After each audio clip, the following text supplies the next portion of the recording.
très content de vous retrouver dans cette série Saint-Michel en action où nous présentons les organismes de la communauté. Aujourd'hui, je suis au Jumeleur en compagnie de Stéphanie Tremblay, directrice de l'organisme, qui va nous présenter ce bel organisme qui est dans Saint-Michel depuis maintenant plusieurs années. Bonjour Stéphanie. Bonjour Franz. Alors Stéphanie, parlez-nous des Jumeleurs. Ce beau nom de Jumeleur, ça vient d'où? Les jumeleurs, c'est venu de l'idée d'être un peu les jongleurs de jumelage. Donc, au lieu d'appeler ça à la jumellerie, on est allé vers les jumeleurs, qui est un mot qui n'existe pas, mais qui est propre à nous, parce que nous, on fait du jumelage sous toutes ses formes. Fait que c'est pour ça qu'on se voyait un peu comme des jongleurs de jumelage.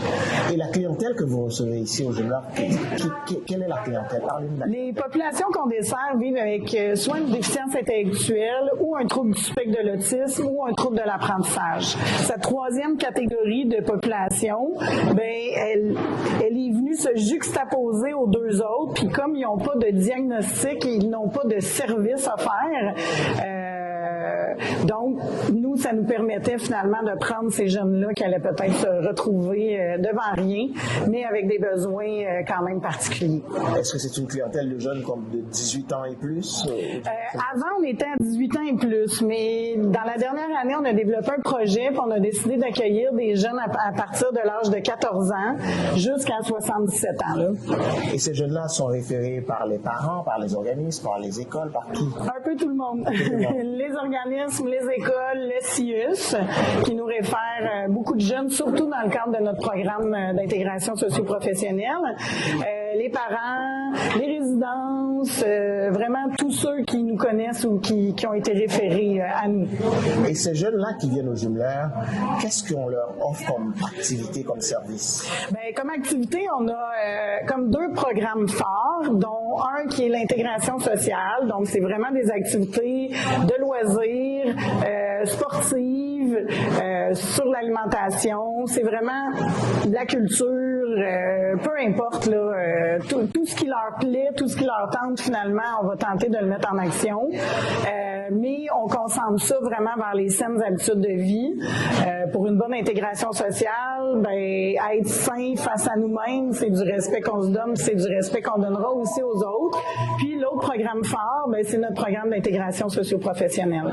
Lui, il accueille 20 jeunes du mardi au jeudi, de 9h30 à 15h30. C'est vraiment un programme où ils développent des compétences professionnelles. On reçoit plus d'une centaine de jeunes ici. Le membership de membres jumelés, c'est 145 jeunes à l'heure actuelle. Dans la dernière année, on a une grande progression là, d'autour de 25 jeunes. Donc, ça va bien, ça va bien. Avec les nouveaux projets qu'on a mis en place, on se rend compte qu'il y avait un réel besoin là, puis qu'on y répond. Et parlant de nouveaux projets, dernièrement, vous avez inauguré la maison atypique. Oui. Qu'est-ce que c'est la maison atypique? La maison atypique, ça se veut une maison des jeunes. Dans notre cas, à nous, c'est jeunes et moins jeunes, parce que l'âge n'a pas nécessairement d'importance avec la différence intellectuelle. Tout le monde se marie bien entre eux, peu importe qu'ils soient aînés, adolescents ou début de l'âge adulte.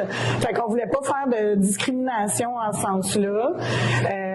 C'est une maison qu'on a mis en place parce qu'on s'est rendu compte qu'il y a plein de maisons des jeunes pour des neurotypiques, mais il n'y avait pas de maison des jeunes pour ce type de population-là sur l'île de Montréal, mais même partout dans le Québec, on voit pas ça. Fait que c'est une maison qu'on veut non structurée, non structurante, parce que avec la différence intellectuelle, les organismes communautaires qui desservent ces populations-là, généralement vont offrir des ateliers ou des activités, mais tout le temps dans un cadre organisé. Nous, ce qu'on voulait, c'est que ça soit un lieu de passage où ils ont la liberté de venir et de quitter à leur guise, de participer ou non aux activités qu'on propose, mais de s'approprier un espace qui est le leur pour pas qu'ils s'approprient les parcs ou les espaces publics qui sont plutôt dangereux pour ces populations-là. Et aujourd'hui, un organisme comme les Jumeleurs, chaque fois que j'ai la chance de visiter l'organisme, je constate que ça fourmille d'activités, il y a des activités partout. Le financement, comment le Jumeleur arrive à se tirer d'affaire? On est bon dans la bonne dépense, dans la bonne gestion des dépenses. Je pense qu'on est très créatif dans notre approche. Quand on a des idées, on cherche avant tout à la créer de façon gratuite. Puis après ça, on réfléchit aux bailleurs de fonds qui pourraient peut-être nous soutenir dans cette démarche-là de manière financière. En majorité, notre plus grand bailleur de fonds est le ministère de la Santé et des Services sociaux. Lui, nous finance à la mission. Mais pour vrai, le financement, il n'est jamais à la hauteur de toutes les bonnes idées qu'on peut avoir, puis de tous les grands projets qu'on a le goût de mettre en place. On y arrive, mais toujours avec difficulté. Puis évidemment que s'il y a des bailleurs de fonds qui sont intéressés à financer la déficience intellectuelle, on est preneur parce que avec tous les nouveaux projets, des activités, des événements, des sorties, on a le goût d'en mettre de l'avant pour eux plus. Et aujourd'hui, les jumeleurs qui existent dans Saint-Michel, depuis combien de temps encore ici? On s'est installé en 2013 dans le quartier. On ouvrait officiellement le 3 avril 2013. Ouais, cette année, ça fait exactement 12 ans que vous êtes là. Oui, exactement. Alors, écoutez, moi, je veux remercier les jumeleurs d'avoir choisi Saint-Michel pour s'installer. Vous contribuez à faire de ce quartier-là un quartier plus inclusif, un quartier plus égalitaire, un quartier qui donne la chance à d'autres, particulièrement aux jeunes. Pour cela, je vous remercie. Ouais, c'est un quartier qu'on aime beaucoup. C'est vraiment un quartier qu'on aime beaucoup, habiter et développer. Merci beaucoup, Stéphania. Alors aujourd'hui, nous sommes dans le quartier Saint-Michel. C'était avec les jumeleurs, cet organisme qui existe depuis une douzaine d'années dans notre quartier.